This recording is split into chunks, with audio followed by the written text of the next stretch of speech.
Bonjour à tous, j'espère que vous allez excellemment bien. Aujourd'hui, on se retrouve pour parler Formule 1, pour faire le débrief de l'avant-dernière course de la saison 2022 de Formule 1, le Grand Prix de Sao Paulo, qu'on appelait avant au Grand Prix du Brésil. Vous savez que Jair Bolsonaro n'aimait pas trop le circuit d'Interlagos, donc c'est pour ça que c'était devenu le Grand Prix de Sao Paulo. Peut-être que l'année prochaine, ça redeviendra le Grand Prix du Brésil.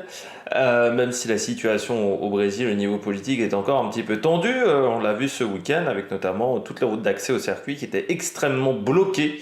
Ce qui fait que les pilotes sont restés... Alors déjà, à Sao Paulo, souvent, on avait tendance à rester au centre du circuit et à tenter de ne pas trop sortir du circuit à cause des carjacking et agressions en tout genre et tentatives d'enlèvement qu'ont subi plusieurs pilotes et plusieurs membres de la FIA et de la Formule 1 ces dernières années. Mais là, c'était également énormément le cas cette année pour les raisons de blocage du circuit. Et même certains pilotes sont arrivés pile à l'heure, juste avant les UL1. Vraiment, il n'y avait pas beaucoup de temps pour eux pour se préparer.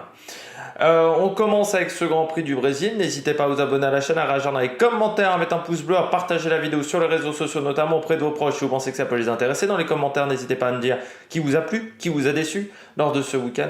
N'hésitez pas à mettre un pouce bleu et puis n'hésitez pas quand vous abonnez à la chaîne à rajouter la petite cloche. Comme ça, vous êtes au courant des dernières vidéos qui sortent sur la chaîne, notamment les vidéos Formule 1. Il y a encore le dernier Grand Prix, il y aura les top 10. Alors, il y a déjà les top 10 motos qui sont également, il va falloir que je commence à écrire, les top 10 F1. Avec la Coupe du Monde, il va y avoir beaucoup de contenu sur la chaîne là, dans les jours à venir. Donc ça va être, le timing va pas être facile. Grand Prix du Brésil, course bien meilleure qu'au Mexique. En même temps, ça aurait été compliqué de faire pire, même si tout n'était pas parfait. Mais on voit que les courses sprint, ça marche quand les circuits, sur certains circuits, ça marche très bien. Interlagos, parce que vous avez des conditions climatiques qui peuvent changer du tout au tout. Parce que c'est un circuit où on peut faire des tentatives de dépassement et être agressif. Ça marche pas du tout, par exemple, à Imola, comme on a vu cette année. Mais sur une piste comme au Brésil, ça marche très bien. À Monza, ça peut bien marcher aussi. On avait vu, par contre, sur d'autres pistes, ça marche pas du tout. C'est Grand Prix Sprint, donc il faut bien vraiment trouver des bonnes pistes. Et c'est pour ça que je suis un petit peu inquiet avec la MotoGP l'année prochaine, qui va avoir des courses sprint sur tous les circuits, parce que je trouve que certaines fois ça marche, d'autres fois ça ne marche pas du tout. Et je trouve qu'être performant sur un seul tour lancé, c'est également, ça peut également créer du spectacle. Regardez les qualifications lors de ce Grand Prix du Brésil. On a eu encore des soucis avec les FIA, on a eu beaucoup de tensions entre les pilotes. Alors je trouvais ça très surprenant. Est-ce que c'est le fait qu'on ait maintenant des saisons à rallonge qui ait créé ces tensions du côté du Brésil? Parce que techniquement, il n'y a plus rien, pas grand-chose à jouer en cette fin de saison, à part au niveau du classement constructeur, au niveau du championnat pilote. Bon, même la deuxième place, si Leclerc perd la deuxième place par rapport à Pérez, il ne va pas pleurer non plus. Charles Leclerc, mais on a eu énormément de tensions entre les différents pilotes, Verstappen, Pérez, Alonso, Ocon, Vettel, Stroll. Ça a été très très compliqué pendant tout le week-end. On va commencer avec la FIA. Encore des problèmes ce week-end avec la FIA. Je vais commencer déjà avec la pénalité de Lance Stroll. Alors là encore, quand on parle de cohérence au niveau des pénalités, on est en plein dedans. Je rappelle que Lance Stroll, pour avoir envoyé dans les barrières de sécurité Fernando Alonso, pour avoir ce qui a provoqué des dommages sur la voiture de Fernando Alonso, il se tape 3 places de pénalité sur la grille du Grand Prix d'après, ce qui est très faible. Au final, 3 places de pénalité sur le Grand Prix d'après. Là, pour tasser Vettel et le mettre dans l'herbe, ce qui est très dangereux, on est d'accord là-dessus, il se tape 10 secondes, ce qui je trouve est une pénalité plus forte que les 3 places de pénalité sur la grille de départ. Je ne comprends pas pourquoi il avait eu aussi peu en fait aux États-Unis, Stroll. Pour moi, il aurait dû avoir 10 places sur la grille de départ. Voilà. Ce qu'il a fait n'était pas normal. Je trouve que en fait, il y a encore un problème de cohérence, parce que ça dépend des...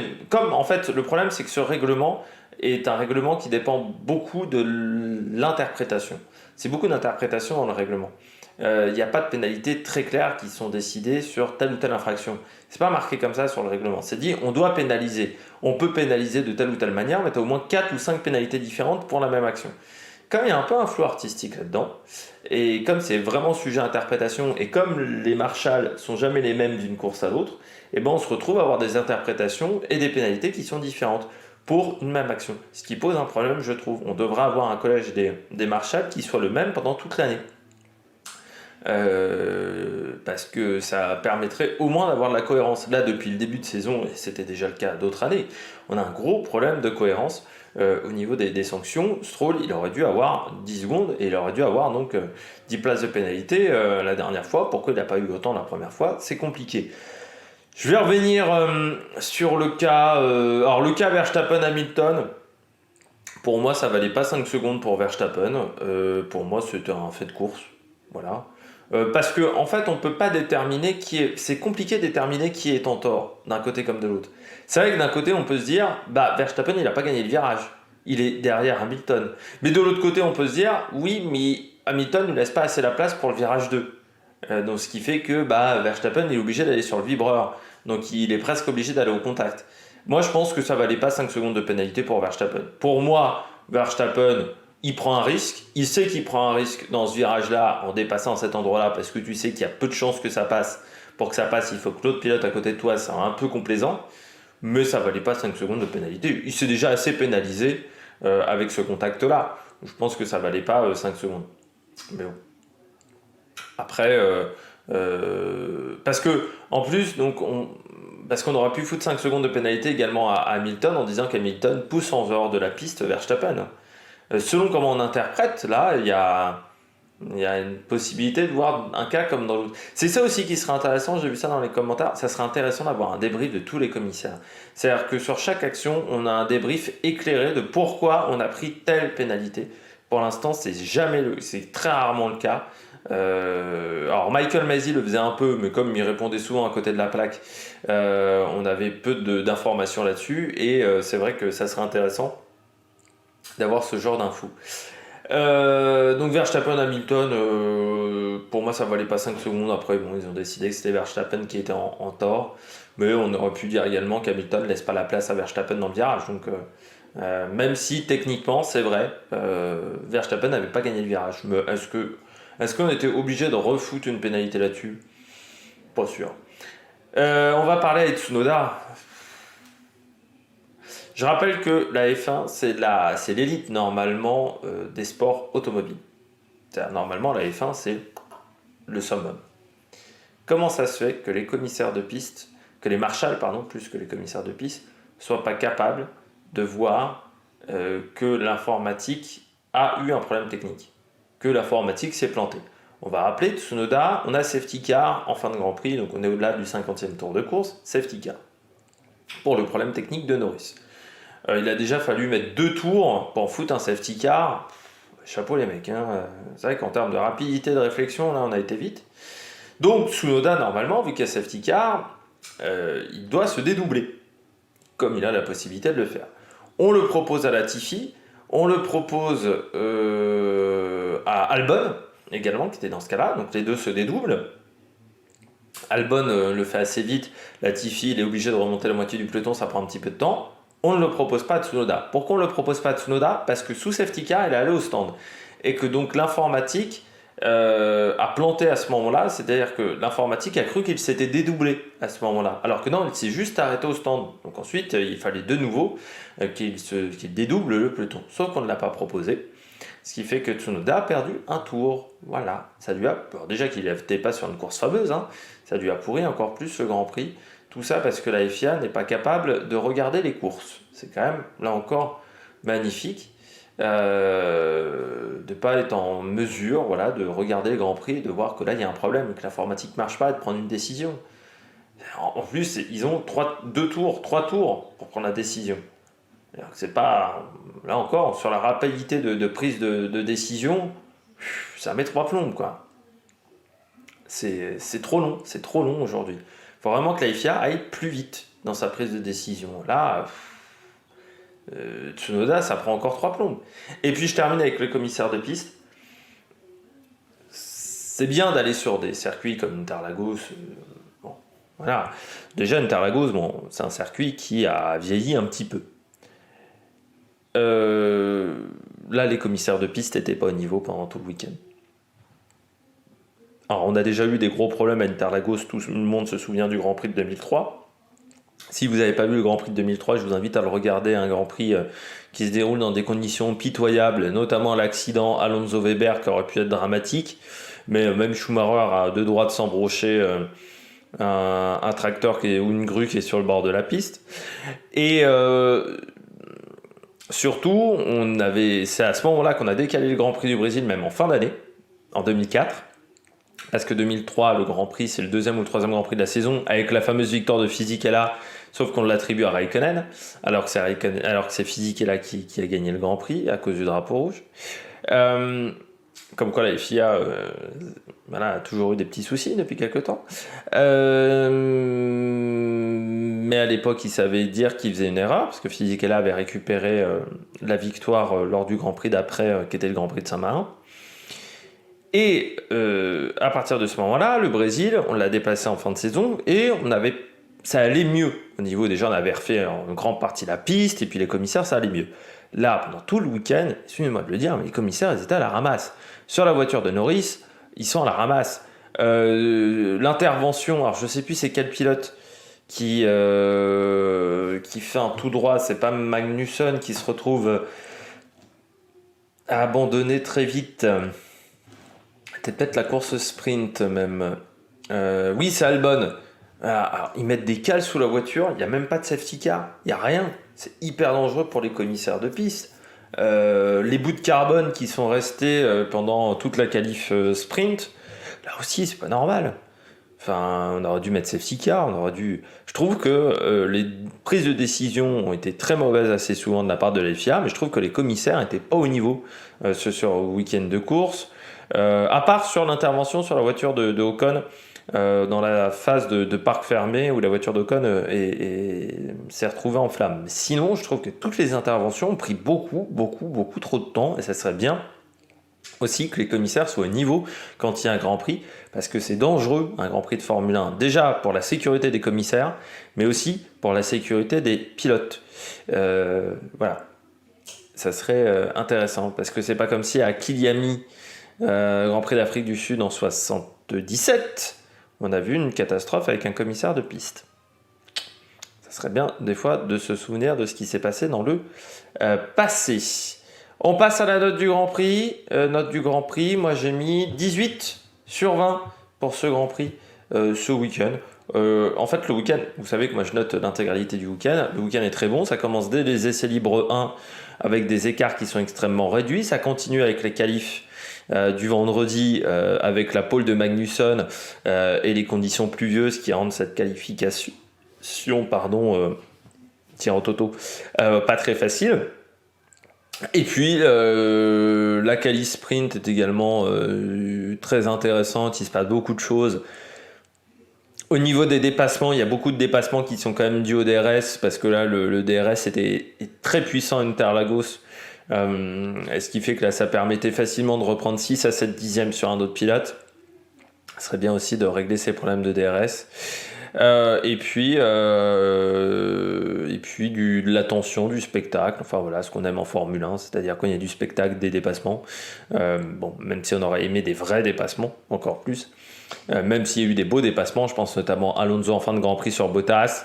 Ça a été c'est un beau dépassement ou Gasly aussi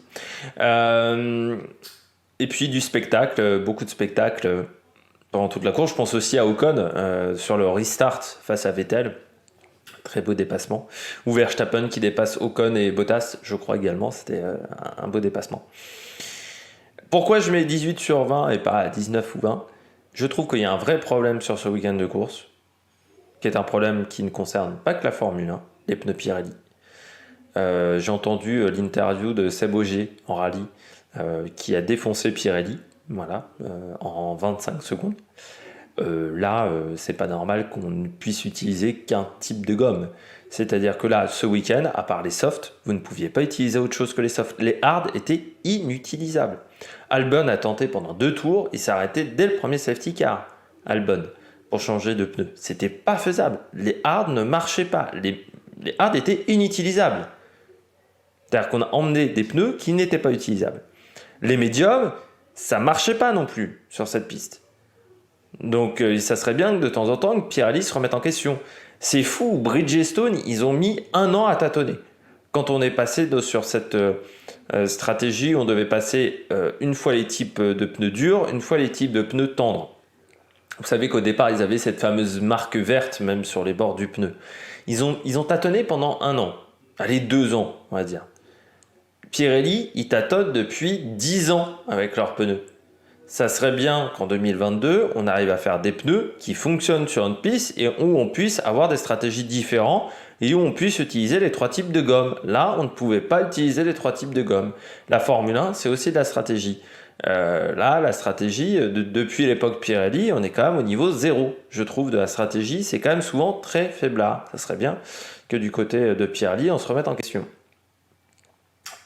Après cette introduction très longue, on passe tout de suite au bilan des Bleus.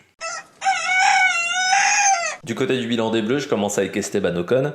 Esteban Ocon, c'est un peu comme le week-end d'Alpine, c'est-à-dire que samedi catastrophique, dimanche monstrueux. Je trouve que Ocon a été plus intelligent qu'Alonso. Alors certes, au virage 4, Alonso se retrouve au niveau du vibreur, mais en même temps, dans ce virage 4, quand tu tentes de passer par l'extérieur, tu sais que ça peut arriver, ce genre de problème.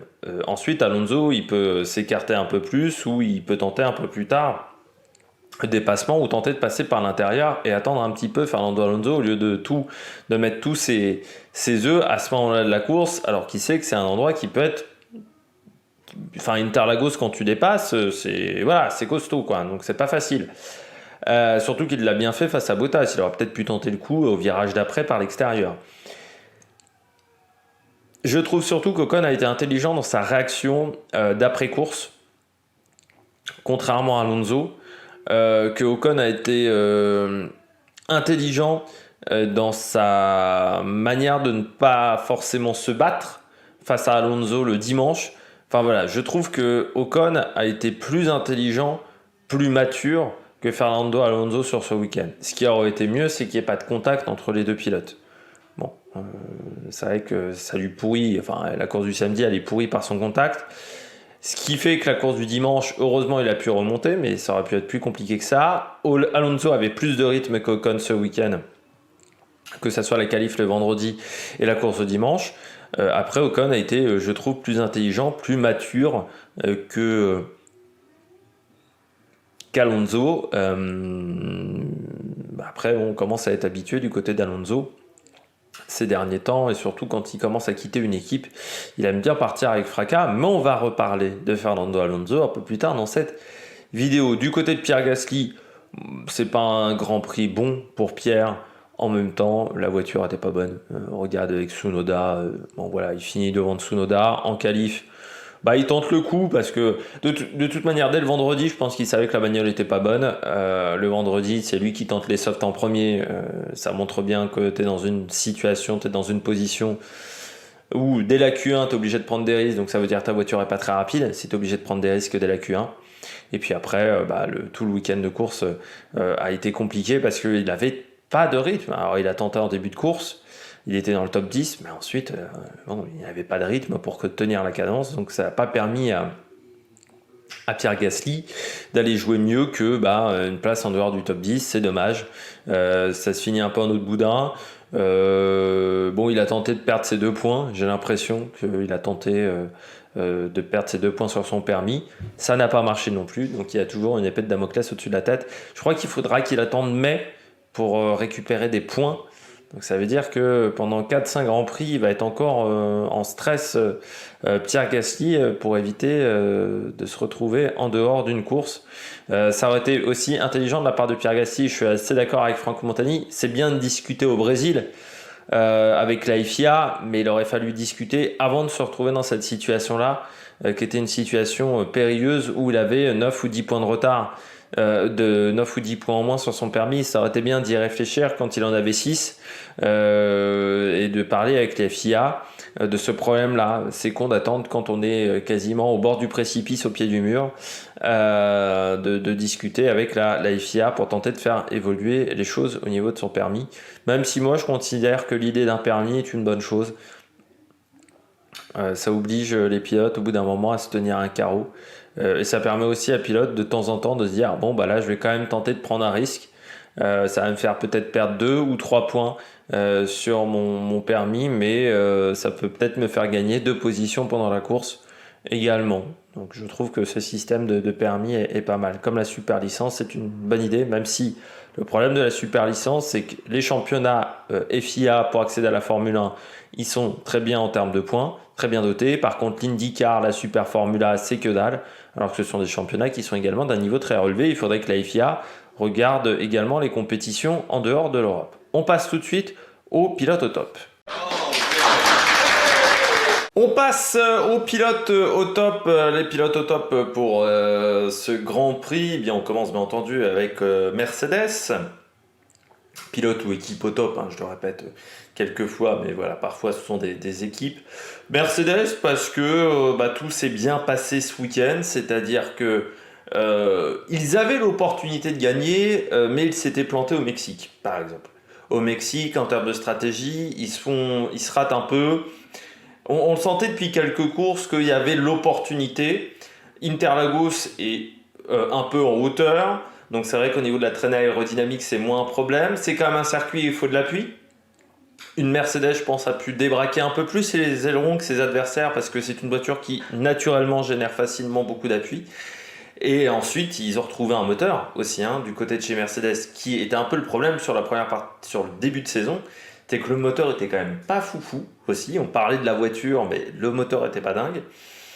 Et là, ils ont retrouvé un moteur, ils ont retrouvé une voiture très compétitive. Je crois qu'ils ont enfin compris leur concept avec les petits pontons. Voilà. Donc, est-ce qu'ils vont réutiliser ça l'année prochaine ou est-ce qu'ils vont plutôt prendre le concept de la Red Bull? Ça, c'est la question qui se pose du côté de l'équipe de Toto Wolff. C'est presque dommage qu'on n'ait pas pu Toto Wolff ce week-end. Il était pas au Brésil parce que c'est vrai que ça a été la grosse fête. Et puis, dans la gestion d'équipe, parce que Russell performe pendant tout le Grand Prix, il avait un super rythme, Russell.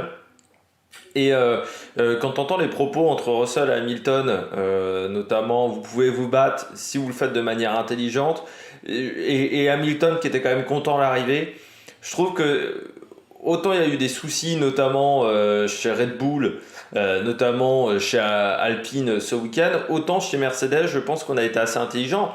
Ça ne veut pas dire qu'il ne va pas y avoir d'autres soucis plus tard, parce que c'est vrai que la première victoire de Russell, forcément Russell passe un cap.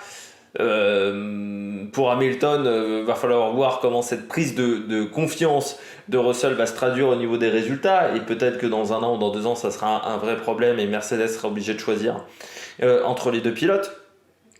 Mais là, je trouve qu'ils ont fait preuve de clairvoyance chez Mercedes et la stratégie a été bonne. Ils ont eu un plan de marche qui a très très bien marché, qui a très bien fonctionné plutôt pour éviter la répétition. Dommage pour Hamilton ce contact avec Verstappen qui lui coûte du temps, parce que plus que du rythme de course, ça lui a coûté du temps.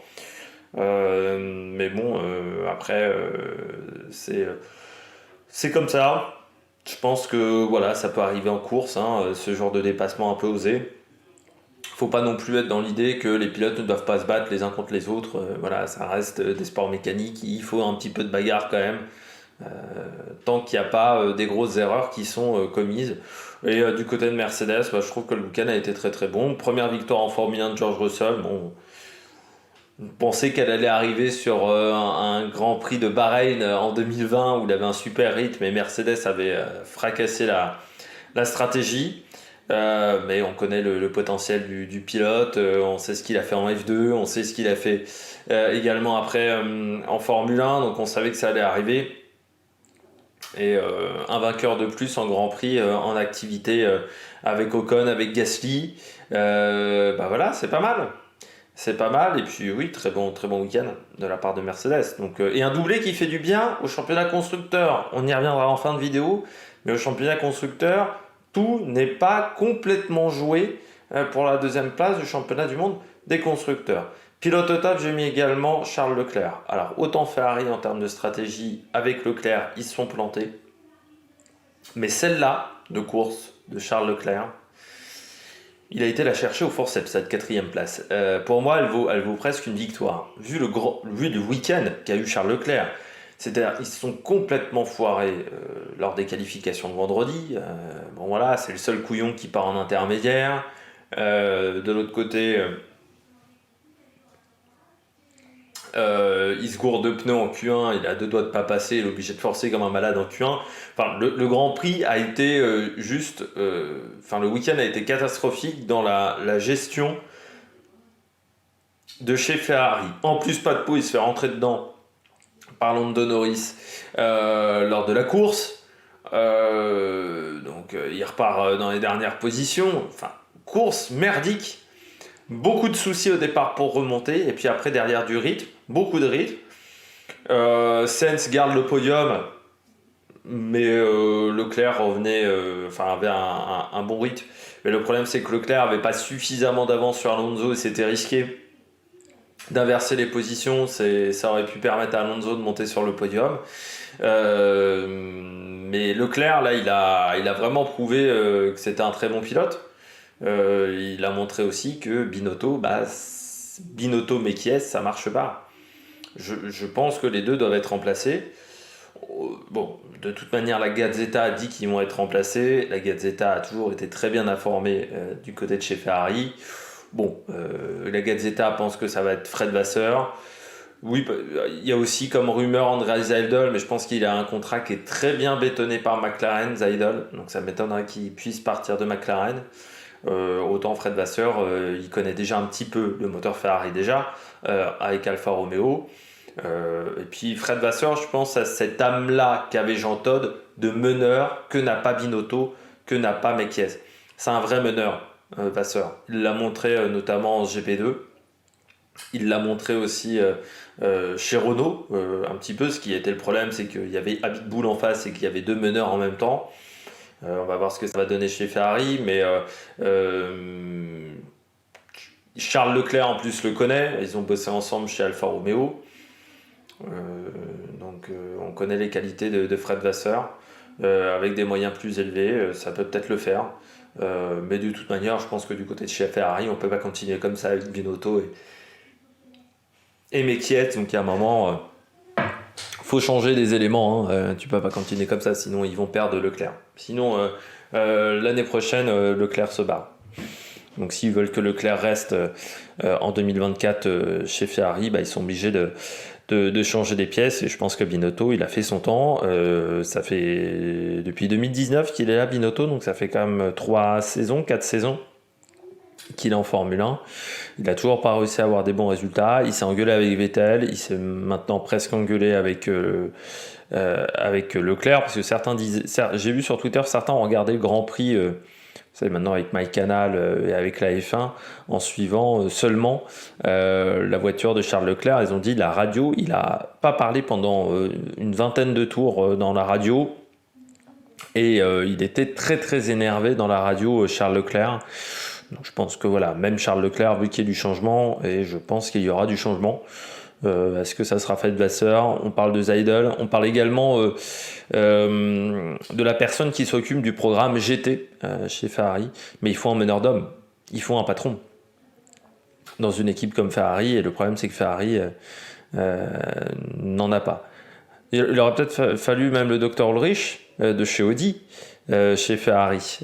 Parce que le Dr Ulrich, il savait mener les troupes de chez Audi. Il faisait toujours du très bon boulot, notamment 24 heures du Mans. Puis je termine avec un dernier pilote au top, c'est Magnussen. Bah oui, on ne peut pas quand même négliger la performance qu'il a réalisée le vendredi. Alors c'est sûr que ça s'est fini un petit peu en autre boudin dimanche, mais vendredi, super pole position.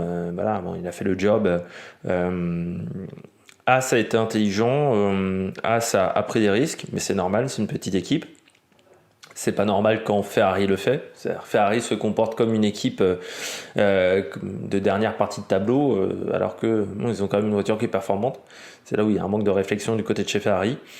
Et du côté de Magnussen, bah, ça a été plus compliqué dimanche. Moi, j'ai bien aimé sa course le samedi parce qu'il n'a pas pris de risque.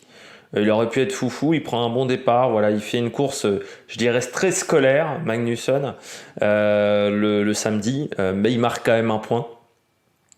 Et puis le dimanche, il y aura des regrets parce qu'il avait peut-être la capacité encore de finir 9 ou 10, Magnussen. Mais le problème, c'est que Ricciardo on a décidé autrement. Enfin, avec Ricciardo, ils en ont décidé autrement, parce que les deux ont été sur l'action. Hein. Et c'est dommage pour Magnussen. Voilà, ce contact avec Ricciardo qui lui coûte très cher, hein, parce que ça lui coûte un abandon. Ça coûte également très cher à Mick Schumacher dans sa réputation ce week-end de course, parce que Magnussen part en pole quand l'autre part à 20e. Voilà. Mick Schumacher, compliqué quoi. Compliqué, on peut plus le défendre et bon, voilà, je pense que on verra, il sera certainement pilote d'essai l'année prochaine, troisième pilote, ou pilote de simulateur, peut-être pour Mercedes. Mercedes serait sur le coup, d'autres seraient sur le coup aussi, hein. Il n'y a pas que Mercedes. Alpine aussi pourrait être intéressé. Mais en soi, pour Schumacher, c'est mort pour avoir un volant en Formule 1 l'année prochaine. Hein. Je pense que Haas va prendre un autre pilote, ça va. On pense à Hülkenberg, hein, à part s'il y a une valise de pétrodollars ou de dollars qui sort de nulle part et qui permettent à un autre pilote d'aller en Formule 1 chez Haas. Ça sera pas Mick Schumacher l'année prochaine chez Haas. Entre les propos de Günther Steiner, de Gene Haas et les courses qu'a réalisé Mick Schumacher, c'est pas suffisant. Il n'a pas montré, encore une fois, qu'il était indispensable à la Formule 1. Donc il n'est pas indispensable non plus à Haas. On passe tout de suite au bonnet d'âne. Premier bonnet d'âne du jour, Fernando Alonso.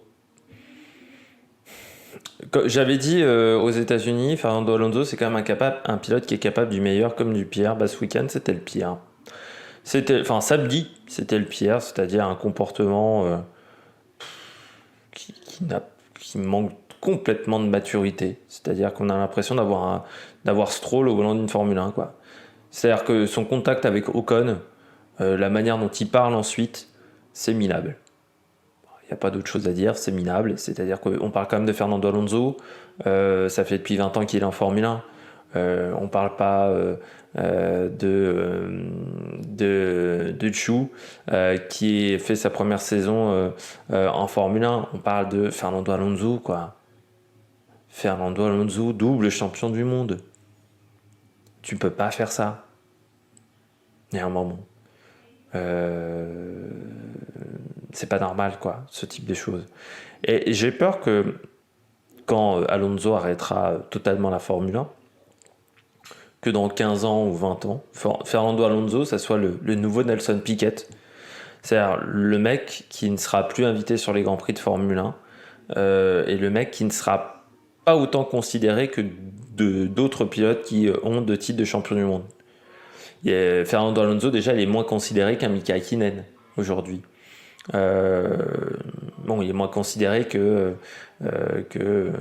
des pilotes qui ont 3 titres de champion du monde comme un Niki Lauda. Je pense que même avec Jenson Button, il y en a des qui doivent hésiter sur la même période avec Jenson Button. Mais je trouve que Alonso, il en fait trop là dans sa com. Et vraiment, j'ai peur que ça devienne le nouveau Nelson Piquet, quoi. Parce que là, il s'est comporté, excusez-moi de le dire, comme un gros con quand même ce week-end. Voilà, dans son interview d'après-course, quand il dit que Ocon il a eu des problèmes avec Perez, c'est Perez qui le foutait dans le mur les 3 quarts du temps. On se souvient de l'action notamment à Spa. Ça a plus souvent été Perez qui a eu une conduite dangereuse sur Ocon que l'inverse. Ocon, dans ses faits d'armes, on va dire catastrophiques, c'est l'action avec Verstappen au Brésil. Ocon, ça a plus souvent été Perez sur Ocon que Ocon sur Perez. Et Ocon, il a le droit de se défendre, et c'est juste qu'Alonso doit être un minimum intelligent pour savoir qu'une Formule 1, c'était un aileron avant, et que là ça pouvait pas passer, et qu'il pouvait pas être à l'intérieur, il change pas de position, enfin voilà, donc c'est catastrophique. Je trouve que c'est catastrophique aussi pour l'image de la Formule 1, c'est catastrophique pour l'image d'Alpine, parce que ça les fait passer pour des branquignoles. Bon voilà, vivement le dernier Grand Prix, je pense pour Renault, pour Alpine, qui sera content de retrouver peut-être un pilote un peu plus mature, avec Pierre Gasly, parce que là je trouve que ça a été minable. Voilà, l'action d'Alonso n'avait rien à faire là. On poursuit avec Red Bull. Là aussi, tout se passait bien chez Red Bull, et puis un Grand Prix et patatras. Le week-end n'a pas été simple pour Red Bull, ils se plantent déjà complètement sur les réglages. On a rarement vu la Red Bull aussi peu performante cette année, et là, ça marchait pas. C'est-à-dire que ça marchait ni pour Perez, ni pour Verstappen. Alors, vraiment en termes de pilotage, ça ne marchait pas. La bagnole, ils n'avaient pas de rythme. En plus, ils se gourent en termes de stratégie. Avec Perez qui se retrouve à avoir des médiums, les médiums qui ne marchent pas en fin de Grand Prix et qui ne s'arrêtent pas au stand au bon moment. Donc il perd beaucoup de positions à cause de ça. Verstappen, bon, il perd beaucoup de positions avec l'action avec Hamilton, mais autant Hamilton remonte, autant Verstappen, lui, a eu beaucoup de mal à remonter pendant le Grand Prix. Et puis, du côté de Red Bull, ensuite, il y a cette après-course, quoi. Cette après-course où on demande à ce que Verstappen laisse sa place à Perez, et Verstappen ne le fait pas, avec Perez qui part et qui dit on a vu le vrai visage de Verstappen, c'est quand même un propos fort, ça. Qui attend pas de savoir si c'est une erreur de la part de Verstappen ou les raisons de Verstappen. On dit tout de suite, on voit le vrai visage de Verstappen. Moi, dans un premier temps, je me suis dit, c'est pas très cool de la part de Verstappen, parce que Perez, le premier titre de champion du monde à Abu Dhabi, il fait quand même un gros job, Perez, pour son coéquipier. Mais de là à dire dans l'autre sens, on voit son vrai visage, comme quoi c'est un véritable connard, on peut quand même diminuer d'un cran un petit peu aussi. Et puis après, les médias néerlandais qui disent Perez s'est craché exprès à Monaco pendant la qualification, limite un Singapore Gate, ou un Michael Schumacher en 2005. Moi, je pense qu'il faut quand même énormément se méfier. Les personnes qui ont mis en avant cette rumeur, cette information, ce sont deux personnes qui sont assez proches du clan Verstappen, notamment Tom Coronel. Tom Coronel est un très proche du clan Verstappen. Ce sont bien entendu des Néerlandais.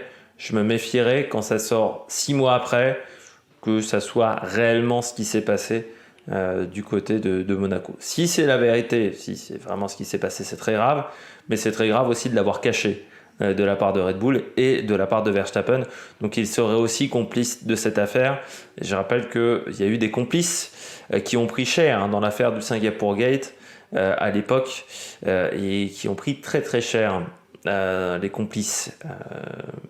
Et je me souviens également, à la même période que le Singapore Gate, l'échange d'ingénieurs entre McLaren et Ferrari, ça avait coûté très cher aussi à l'époque. Donc à la place de Red Bull, si Red Bull l'a vraiment fait, je pense que c'est pas que l'idée de Perez, et à la place de Red Bull, j'essaierai de calmer le jeu, et très vite, parce que sinon la situation peut devenir vraiment très très instable. Et c'est là où on voit que Red Bull a souvent eu du mal à gérer deux très bons pilotes. Ils ont souvent eu un pilote au top. On se souvient, la fin avec Ricciardo, ça a été très compliqué. Ricciardo-Vettel, c'était aussi compliqué sur la deuxième partie de saison. Vettel-Weber, ça a été compliqué. Je pense même chez Toro Rosso à bourder Vettel. Vous avez complètement favorisé Vettel à ce moment-là. Weber-Coulthard, ça a été compliqué aussi quelques fois. Donc c'est une équipe qui a souvent eu du mal à gérer ces deux pilotes. On poursuit avec McLaren. 0 pointé. Pour le championnat constructeur, c'est pas bon. Alors Ricciardo ce week-end, il était moins en difficulté que sur d'autres pistes. C'était quand même pas foufou, mais il était moins en difficulté que sur d'autres pistes. Norris, bah, il était dans le paquet du milieu, quoi. Hein, voilà, à la bagarre avec Magnussen, enfin, voilà, il était dans le paquet du milieu. Le problème, c'est que bah, dimanche, ça s'est très très mal passé, avec Norris qui a été au contact avec Leclerc, et c'est la faute de Norris. Et Ricciardo, bah, là aussi, hein, le contact, quand il pousse la voiture de Magnussen, ça n'a aucun intérêt à ce moment-là de la course. Donc c'est également stupide de la part de Ricciardo. Ça fait 0 pointé, ça veut dire que la 4e place va être compliquée à aller chercher. Après, on pourra toujours se dire qu'en début de saison, à Bahreïn, lors des essais de pré-saison, ils étaient tellement nulle part que c'est peut-être même presque un miracle qu'ils aient réussi à amasser autant de points sur la saison. Mais ça a quand même été une saison moins bonne de la part de McLaren. Et il faudra se poser les bonnes questions du côté de McLaren. Pourquoi cette voiture a été très performante sur certaines pistes? Pourquoi sur d'autres ça a été très compliqué? Pourquoi Daniel Ricciardo n'a pas réussi à se servir de cette voiture? Enfin voilà, il y a encore beaucoup de questions du côté de chez McLaren. Et c'est vrai que l'année a été compliquée et c'est vrai que la 4e place me semble plus méritée pour Alpine, même si sur cette course-là, ça a été très compliqué. Enfin, sur la course sprint, ça a été très compliqué pour Alpine et que le comportement n'était pas normal entre les deux pilotes. Et puis je termine avec Williams. Bah, c'est là où Williams doit travailler pour l'année prochaine. Cette voiture arrive à être dans le milieu du paquet sur quelques grands prix de l'année. Par contre, sur d'autres pistes, elle est nulle part. Et là encore ce week-end, du côté de chez Williams, on était nulle part en termes de rythme. Que ça soit Albon, bon, Latifi encore plus, voilà, c'est abyssal l'écart entre Latifi et Albon cette année. Mais je trouve que ouais, on a eu un petit peu de mal du côté de chez Williams en termes de rythme. Donc ça c'est intéressant de faire évoluer ça l'année prochaine, que cette voiture soit plus constante au niveau des résultats. Là, elle arrive parfois à son meilleur à être dans le top 10, mais il faut qu'elle soit vraiment encore au top pour être dans le top 10. Et quand tout ne s'imbrique pas correctement, elle a du mal à rentrer déjà à la 11e place. Ce qui serait intéressant, c'est d'être beaucoup plus régulièrement l'année prochaine entre la 7e et la 11e place. Et ça va être tout le travail que va avoir Williams à faire cet hiver. Améliorer la compréhension de la voiture, améliorer la voiture pour l'équipe anglaise. Bon, on passe tout de suite aux différents classements. Je commence avec le classement pilote. Hop, il est ici, le classement pilote. Verstappen en tête du championnat du monde. Je rappelle déjà champion du monde. Derrière, Leclerc, Perez à égalité avec 290 points. Tout va jouer à Abu Dhabi. Max Verstappen a dit qu'il se mettrait au service de Perez. Mais bon, on va voir comment ça va se passer avec les deux. George Russell, 4e devant Lewis Hamilton avec 265 points contre 240 pour Lewis Hamilton qui passe devant qui reste devant Carlos Sainz. On retrouve ensuite Lando Norris, ensuite derrière Ocon et Alonso, avec Ocon qui a toujours 5 points d'avance sur Fernando Alonso. Valtteri Bottas est 10e devant Sébastien Vettel, et Pierre Gasly est 14e avec seulement 23 points. Et je pense que ça va être compliqué pour la dernière course de la saison de remarquer des points, même si l'année dernière Tsunoda avait été très bon sur ce Grand Prix d'Abu Dhabi. Du côté du classement des constructeurs, Red Bull est en tête, devant Ferrari. Un match très intéressant entre Ferrari et Mercedes, vu qu'il y a 19 points d'écart entre les deux équipes. Donc tout reste encore possible du côté d'Abu Dhabi. 4e, Alpine. Là aussi, 19 points avec McLaren, Mercedes. Mais bon, ça semble compliqué que McLaren marque 19 points de plus que Alpine. Enfin 20 points de plus que Alpine. On retrouve ensuite Alfa Romeo qui a toujours 5 points d'avance sur Aston Martin. Les points récupérés par Bottas vont peut-être faire du bien. Et puis As 37 points, 2 points d'avance sur AlphaTauri et Williams dernier avec 8 petits points. J'espère que vous avez aimé cette vidéo. On se retrouve donc dimanche ou lundi pour le débrief du Grand Prix d'Abu Dhabi, dernière manche de la saison 2022 de Formule 1. Et ensuite, il y aura les top 10, bilan équipe par équipe, mais qui arriveront un petit peu après, parce qu'il y aura la Coupe du Monde également, qui va démarrer notamment avec la présentation de chaque groupe de cette Coupe du Monde. N'hésitez pas à vous abonner à la chaîne, à réagir dans les commentaires, à mettre un pouce bleu, et puis nous, on se retrouve pour de nouvelles aventures sur la Mec Production. Ciao, ciao!